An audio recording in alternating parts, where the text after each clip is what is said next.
Welcome to the Southern Mountain Kitchen. Today we're going to make meatballs and mushroom onion gravy.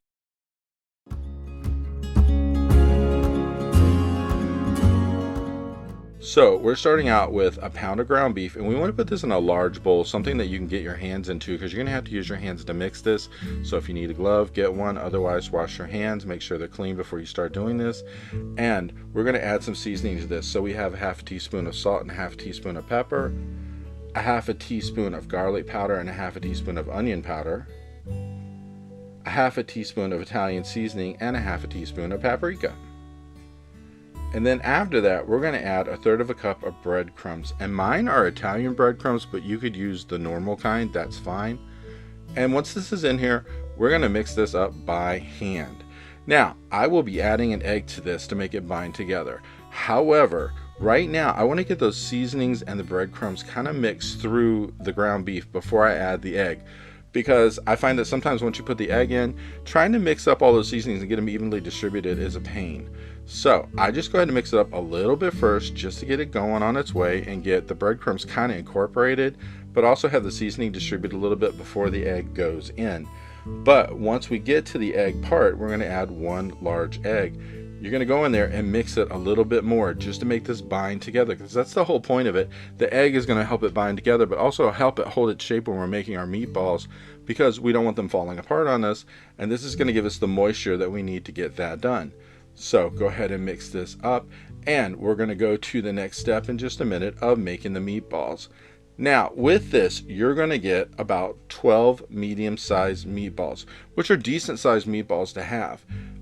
When you're rolling them up, just go ahead and grab a bit of this out, roll it between your palms to make the ball, put a little pressure on it. It's going to help hold them together, and just keep going until you made your way through all 12 of these. And it's not a hard process to do this. This is one of the easiest things in the world, but a lot of people are like, I don't know how to make meatballs. Meatballs are easy. They're really not that bad. You just have to make sure you get your seasoning right, some of your bread in it. Like, you know, there's a version of meatballs I make where I actually put bread in them, or I use breadcrumbs, or both actually. But the seasoning is what really makes it. And then you could also have added onion or like green pepper, red pepper, whatever you want to add to this. I'm making this simple because it's going in a gravy, and I don't want to have overkill on the meatballs up against gravy that has its own flavor to begin with. We don't want to go there. So keep rolling these out until you get them all done. And then once you get them done, you're going to have a really big plate of these guys. But it's really not a bad thing, because, you know, when you're eating these, especially if you have them in this gravy, you know, you're going to break these up a little bit. So maybe, like, you know, 3 of these meatballs is good for, you know, a person, maybe 4. So you can serve several people out of this. So it's not really like something you have to worry about. This is kind of a budget meal if you look at it that way. But you can serve many people, especially since I serve mine over mashed potatoes, but you could serve this over rice, or even if you want to do noodles or whatever. It's something you can pair with something else to make it a lot more and feed a lot more people. So I'm cutting up mushrooms here. I have just a few of these. It's probably about 3 ounces worth of mushrooms. I'm just doing this for something to go into the actual gravy to give mushroom to it, because I'm going to use a can of mushroom soup anyway, but I wanted some real mushroom in it, so that's why I'm putting these in, and that's why there's not so much. And then I have a small onion, and I'm going to cut this up into smaller pieces. You know, there's no right or wrong on the size of whatever you're putting into this. I just didn't want really huge hunks of onion floating all over the place in a gravy, because, you know, if you're going to eat it, it might be a little awkward. So go ahead once you cut them, and then break them up a bit. And then we're going to move on to a skillet. Now I'm putting about 3, maybe 4 tablespoons of olive oil in here, and I'm putting this at medium heat. You don't want to go over medium, because you don't want to scorch these or make them really burnt on the bottom. So put them in. If you see that I'm moving them back and forth, I'm just getting a little oil on the bottom of them, because I don't want them set up shop. I don't want them totally sticking to my pan. And it's a non-stick pan, but I am not a believer that non-stick works all the time. So once they're in there, we're going to let them cook, and then as they're cooking, you're going to roll them over to where you can see the bottom is browned, and then you're going to keep doing this until you get to a point where you've gotten all of the pink out of it.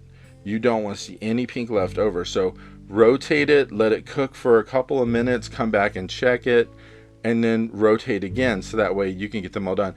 I use the spoon to do this. It's really not hard to do it with a spoon. It's just something you got to get a hold of it the right way to make it flip, because sometimes they can be difficult. But The slotted spoon is your friend, and the best thing about this is later we're going to have to take these out, and it's going to help pick them up without bringing a lot of grease and oil out of this pan. So go ahead and flip them, and we're going to keep turning them until they are cooked completely through.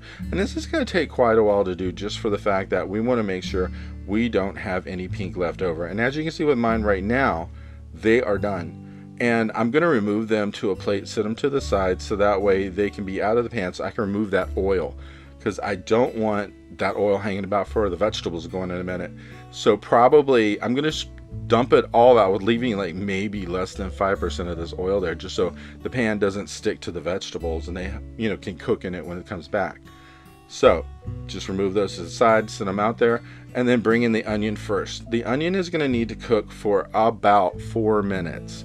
We want to make sure that it starts to go a little translucent, that it's really cooked, because there's nothing worse than eating a gravy and biting into a crunchy onion that isn't totally cooked yet.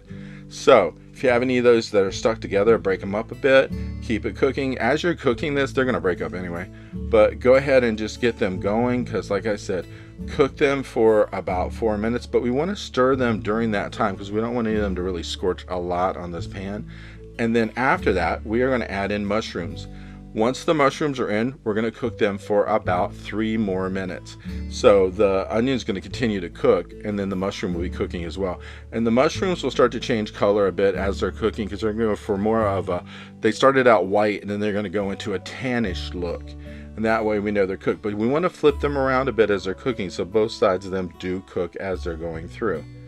So go ahead and move these back and forth. And just when we get to the point that we think they're done, we're going to go ahead and actually remove these from the pan as well. So set these to the side until we move on to the next step. And the good thing, that spoon is working, because we can get everything out of here pretty easily.